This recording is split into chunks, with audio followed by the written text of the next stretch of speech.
Imagine waking up tomorrow and discovering that everything you built over the last 10 years, your job, your home, your children's school, your entire life, could be ripped away from you in an instant because of a decision made by 9 people in black robes that you had absolutely no control over.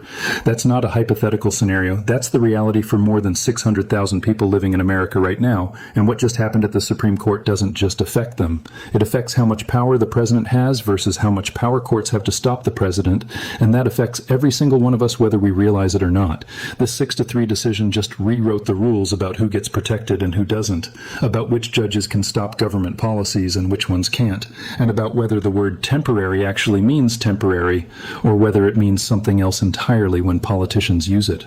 What you're about to hear is going to change how you think about immigration, about presidential power, about the courts, and about what happens when the government makes a promise to hundreds of thousands of people and then decides to break that promise. The people celebrating this decision and the people devastated by it are looking at the exact same facts and seeing 2 completely different versions of America. And by the time you finish watching this, you're going to understand why this matters so much more than just one court case about one immigration program.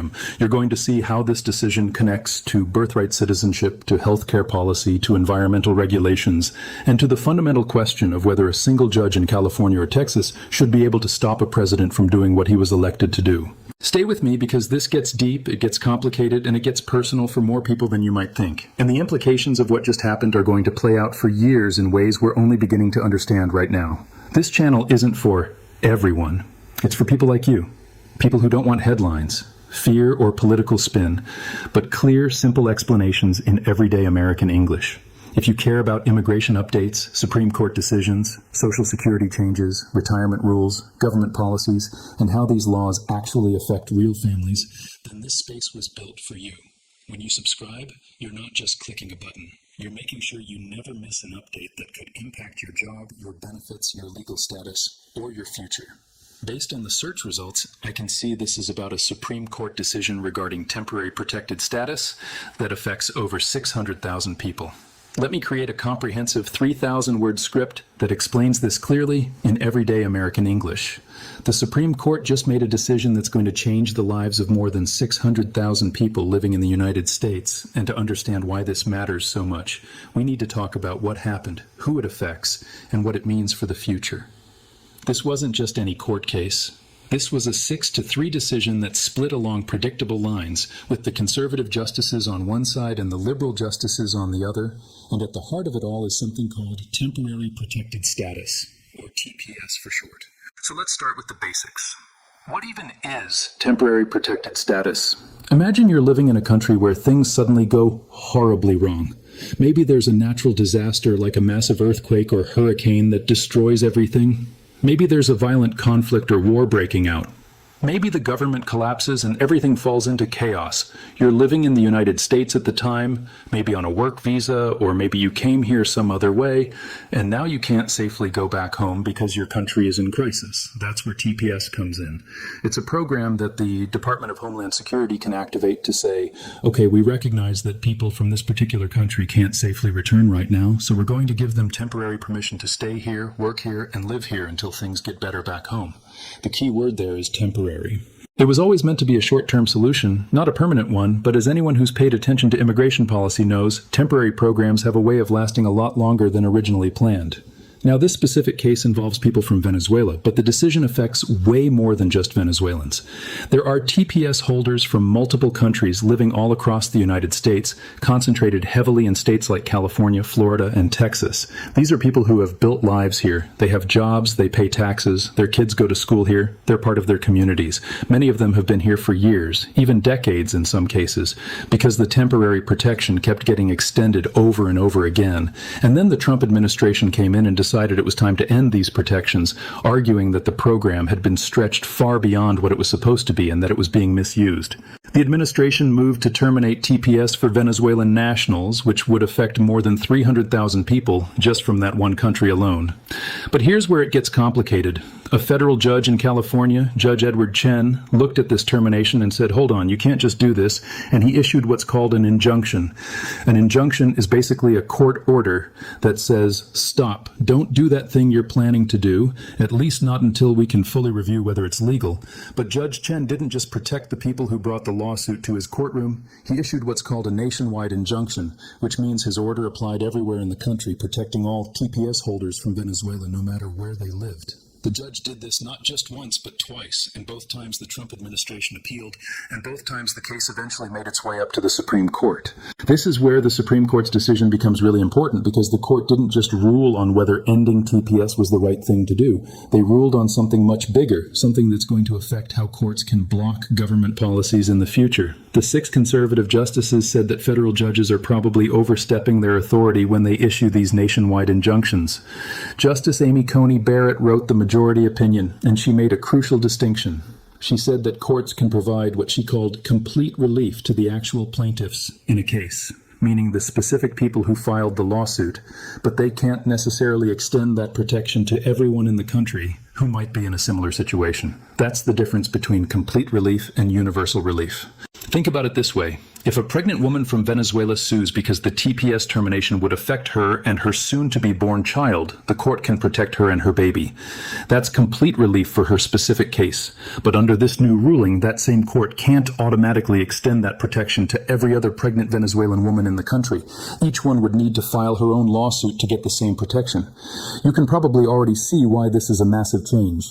Before this decision, one judge in one district could effectively block a policy for the entire nation. Legal challenges worked their way through the system. Now that's much harder to do. The Supreme Court didn't completely slam the door on protecting large groups of people, though. Justice Barrett specifically mentioned that class action lawsuits might still work. A class action is where one lawsuit represents a whole group of people who are all in the same situation. So instead of having thousands of individual lawsuits, you could have one big lawsuit that says we represent all TPS holders from Venezuela, and whatever relief the court grants should apply to all of them. But here's the catch. Justice Samuel Alito wrote a separate opinion where he basically warned that he's watching for this. He called it the class action loophole and suggested that if courts start using class actions as a way to get around this new limitation on nationwide injunctions, well, they might need to address that too in a future case. So what does all this actually mean in practice? The Supreme Court granted what's called a stay, which means they paused Judge Chen's injunctions. They essentially gave the Trump administration the green light to move forward with terminating TPS, while the lower courts continue working through the legal challenges about whether that termination is actually lawful. The case isn't over.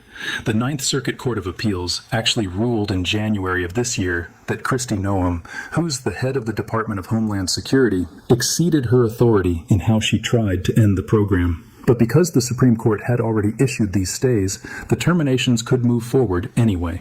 This puts more than 600,000 people in an incredibly precarious position. These are TPS holders from multiple countries, not just Venezuela. For many of them, losing their protected status means they could face deportation. It means they could lose their work authorization, which means they'd lose their jobs. It means the lives they've built here, sometimes over many years, could be pulled apart. Immigrant advocacy groups are calling this a disaster. They're saying the Supreme Court prioritized the executive branch's power to enforce immigration policy over due process and over the lives of hundreds of thousands of people who relied on these protections. They point out that many of these TPS holders have American children, American spouses, deep ties to their communities. Forcing them to leave or live in legal limbo causes enormous human suffering. On the other side, Trump administration officials are celebrating this as a victory for common sense and the rule of law. They argue that temporary protected status was never meant to be permanent, and that allowing people to stay for decades under a temporary program is an abuse of the system. They say it's not fair to American citizens, and that the immigration system needs to actually benefit Americans, not just keep extending protections indefinitely to people who should have made other arrangements by now. An assistant secretary at the Department of Homeland Security said that the American people shouldn't have had to go to the Supreme Court twice just to see justice done, and that the word temporary in temporary protected status actually means something. But there's an even bigger picture here beyond just TPS. This decision is part of a pattern we're seeing from the Supreme Court's conservative majority. They're consistently ruling in ways that give more power to the executive branch and limit how much federal courts can interfere with presidential policies. Earlier this year, in a different 6-3 decision, the court also limited nationwide injunctions in a case about birthright citizenship. That case, called Trump versus CASA, involved President Trump's executive order that tried to redefine who gets citizenship when they're born in the United States. Multiple federal judges had blocked that order nationwide, and again, the Supreme Court said those nationwide injunctions probably go too far. Justice Barrett's opinion in that case used very similar reasoning to what she wrote in the TPS case. She said that federal courts don't exercise general oversight of the executive branch. Their job is to resolve specific cases and controversies, not to act as super legislators who can block national policies across the board. The three liberal justices, Sonia Sotomayor, Elena Kagan, and Ketanji Brown Jackson, strongly disagreed. In their dissent, they argued that the majority was more worried about judges overreaching than about a president overreaching. They said when a presidential order is blatantly unconstitutional, like an order that contradicts birthright citizenship, which is guaranteed by the 14th Amendment, courts need to be able to provide broad relief to prevent that unconstitutional harm from affecting everyone. Justice Sotomayor wrote that the majority was ignoring whether the president's executive order was actually constitutional and focusing only on whether courts had the power to issue these broad injunctions. She said this was a serious mistake because when an order is obviously unlawful, equity supports giving universal injunctions as the appropriate remedy.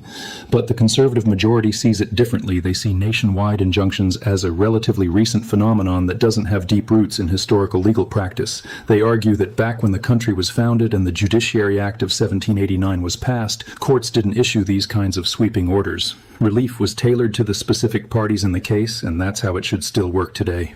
This philosophical difference matters enormously because it shapes how quickly and effectively presidential policies can be implemented if the president wants to make a major change to immigration policy, environmental regulations, healthcare rules, or anything else.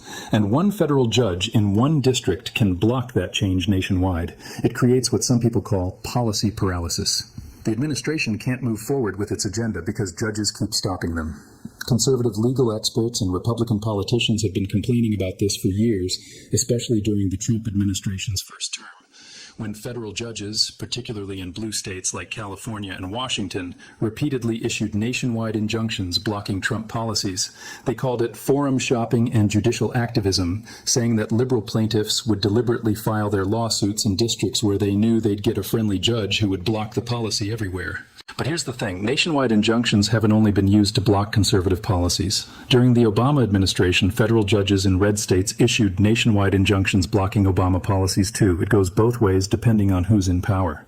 The real question is whether courts should have this power at all, and now the Supreme Court's conservative majority has said probably not, or at least not as broadly as judges have been using it.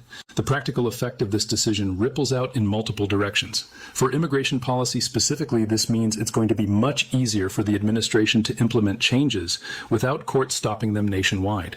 We're already seeing this with the TPS terminations moving forward. We might see it with changes to the DACA program, which is Deferred Action for Childhood Arrivals. DACA has also relied on broad court orders at key moments to keep it alive. If those kinds of protective injunctions become harder to get, DACA recipients could face similar uncertainty to what TPS holders are experiencing now.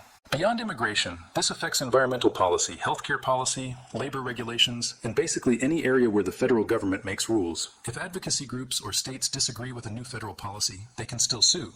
But getting a court order that stops the policy nationwide just got much harder. They might need to pursue class actions, which are more complicated and take longer to organize, or they might need to file multiple lawsuits in multiple districts, which requires more resources and coordination. Either way, it tilts the playing field toward the executive branch and away from the courts as a check on executive power. Some legal scholars think this is appropriate and restores proper balance between the branches of government. They argue that if Congress doesn't like what the president is doing, Congress should pass laws to stop it. That's how the system is supposed to work. Courts should resolve specific disputes, not act as a shadow legislature. Other legal scholars warn that this leaves vulnerable people without adequate protection. If you're an immigrant facing deportation, or someone who's going to lose health care coverage, or a worker whose safety regulations are being rolled back, being told that you personally need to file a lawsuit to protect yourself isn't very helpful. You probably don't have the resources to do that. That's why nationwide injunctions existed in the first place, to provide broad protection protection efficiently. As we watch this unfold, more than 600,000 TPS holders are living in limbo right now. Some of them are scrambling to figure out if there are other ways they can stay in the country legally. Maybe they qualify for asylum based on individual persecution. Maybe they have family members who are citizens who can petition for them. Maybe they can get some kind of work visa. But for many, there might not be another option. They came here because their countries were in crisis. They've been allowed to stay and work legally for years. They've become part of the fabric of American communities, and now they're being told that the temporary protection they relied on is ending, and the courts that might have stopped that from happening no longer have the power to do so, at least not in the broad way they used to. The human cost of this decision is real and immediate. These are families who might be separated. These are workers who might lose their jobs. These are children who might be uprooted from the only country they really remember. At the same time, there are Americans who believe the immigration system has been broken for a long time, that temporary programs should actually be temporary, and that courts have been overstepping their bounds by blocking democratically elected presidents from implementing their policies. Both of these perspectives exist in tension with each other, and the Supreme Court just made a choice about which way the balance should tip.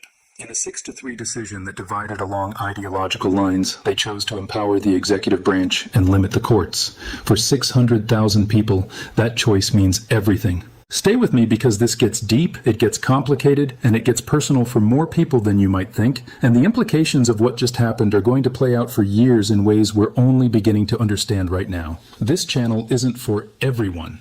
It's for people like you. People who don't want headlines, fear, or political spin, but clear, simple explanations in everyday American English. If you care about immigration updates, Supreme Court decisions, Social Security changes, retirement rules, government policies, and how these laws actually affect real families, then this space was built for you. When you subscribe, you're not just clicking a button. You're making sure you never miss an update that could impact your job, your benefits, your legal status, or your future.